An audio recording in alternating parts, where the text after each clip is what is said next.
Good morning, Willowbrook. Today in our daily devo, we are finishing Acts chapter 26. And I'm at the river. I'm at Ditto Landing because we're about to have a baptismal service. Look, see all these people, they're starting to show up now.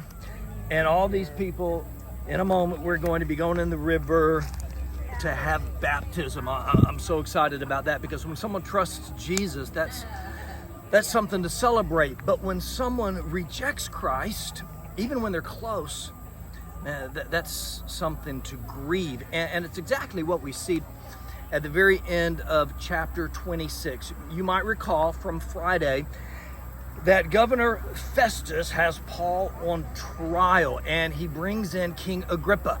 So Paul is sharing the gospel with both of them. And when Paul mentions that Jesus died but rose again, when he mentions that, Festus interrupts him.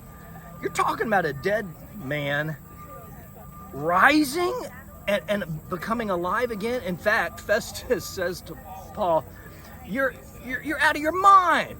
All your great learning has made you insane. And Paul said, I assure you, I am not insane. He was polite. But then he turned his attention to King Agrippa. King Agrippa was Jewish. So Paul knows that King Agrippa is aware of who Jesus is and the prophecies about the Messiah in the Old Testament. So Paul says to Agrippa, do you believe the prophets? Well, if he believed the Old Testament prophets as a Jew, then he ought to believe the Messiah is coming. And Paul is trying to tell them Jesus is that Messiah. And King Agrippa looks at Paul and says, in such a short time are you trying to persuade me to become a Christian? The King James Version says, almost thou persuaded me to be a Christian. I preached that when I was a young pastor. Almost, but not altogether. You can be almost saved and still be totally lost. Almost a Christian and still end up in hell. The newer translations say, in such a short time, are you trying to persuade me? Paul says, I don't care how long it takes, but yes, I wish you were just like me, except for the chains. And it's at this point that the governor puts an end to the trial, and he and Agrippa walk out of the room, and Agrippa said, this man's done nothing wrong. Had he not appealed to Caesar, he would most certainly be set free. Well, that's where they were confused. You see, they thought they were the judge and Paul was the prisoner on trial. In reality, Paul was the judge. Festus and Agrippa were the ones on trial.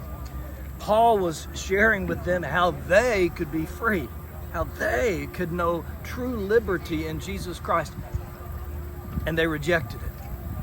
One of these days, their sentence will come.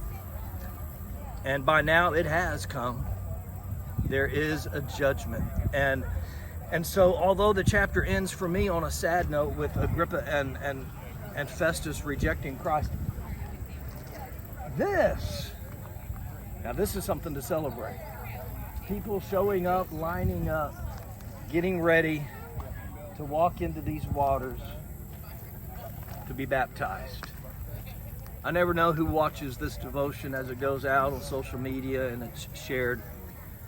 But if you're almost there, don't put it off until it's too late. Make your decision to follow Christ. Thanks for watching, and we'll do it again tomorrow.